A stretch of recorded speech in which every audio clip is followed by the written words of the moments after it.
I was diagnosed with multi-myeloma and amyloidosis, and it started in 2015. Basically, what it did is it infected an organ, which was my heart, and that's where the amyloid comes in. And so I got the best of both worlds. They say one in about 500,000 people could survive, so I'm kind of going, well, I guess I'm going to be the one. Family. Initially, I was scared to death. Of course, my family was traumatized.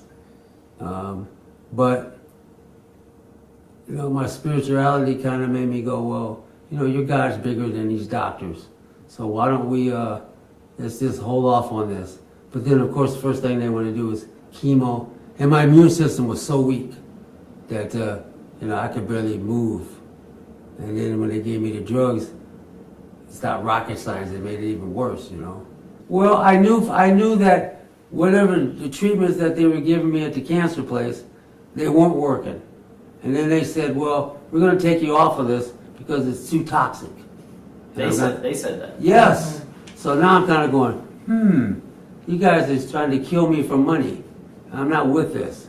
So I told Sherry, my wife, I said, I'm going to stop taking this stuff. I'm done. I don't care. And but they took me off of it. So they knew. And then go back to my naturopath. And he tells me about a gentleman by the name of Dr. Lee, who is a naturopathic gynecologist, right? Oncologist. And he, I met him, and he had stage 4, stage 5 pancreatic cancer people that he was working on. He took the worst patients. And I still remember walking in there the first day. Actually, I went in by wheelchair because now I can walk around pretty good, but back then I couldn't. So my wife's pushing me in a wheelchair in there. And I meet this lady who's got stage 4 pancreatic cancer, and she's in her 5th year.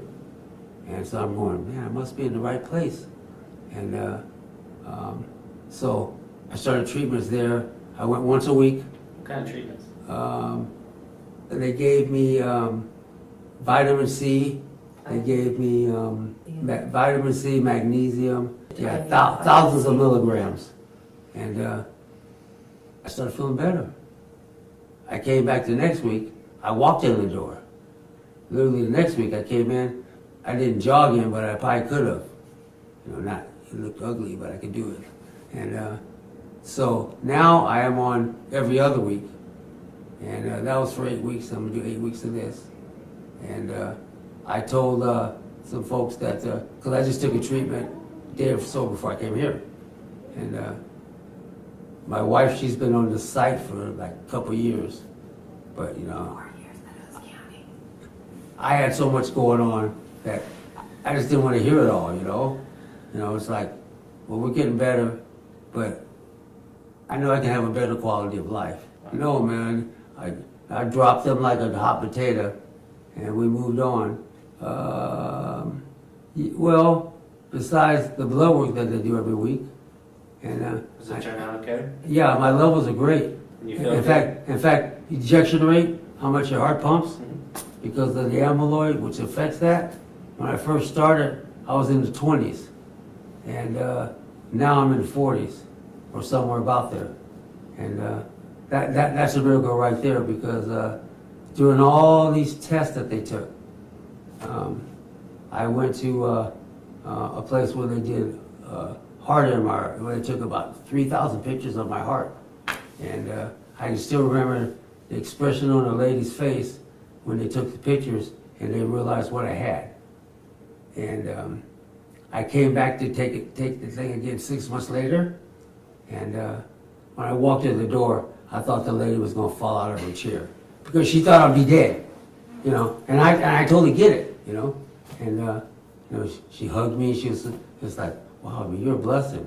And I went, "Yeah, it's God, because it's not me." And I guess that's the main reason why I'm even doing this, because I just want people to understand that if God can heal me, should He heal anybody? You know, you just got to do the right things. And then I knew for me, there's more, and I wanted more. And when I first came here, I was very reluctant to this. I thought this was just a bunch of crazy folks that, was bashing doctors. But when I realized that they were going into the fiber of what you need, the things that you need to run your system right, and the nutrition and all the things and I was doing some of this, I was, but I knew there was more. And I can't even give up the gratitude of how I feel about the encounter that I've had this weekend. It's been amazing, and I'm not blowing smoke either. And that's why for people that listen to this or hear this, I want you to know that there's hope. There's hope. Because if I get it, anybody can have it, and you just have to believe. And, quitting for me is not optional. And I can't speak for other people, but I'm speaking for myself. And I will continue to, search out these different types of things that I need. And I got some really smart people that care about me and not about their pocketbook. And I'm excited about that. Well, first thing I would say is the doctor's not Jesus, okay? So they can't tell you when you're going to expire, for one. And then for two, there's all kind of different ways to find out what can be done to help you. You have to seek these things out. And you can't screw around with it. You can't kind of play with it half-butt. It's got to be something that you live every day, because you do. And if you do those things, and you got the grace of God, you got a really good chance. And I truly believe that with all my heart, or I wouldn't be sitting here, I don't know what other people say or what they do, but I'm as real as a real can be. And I appreciate the time, and I just appreciate being able to do this.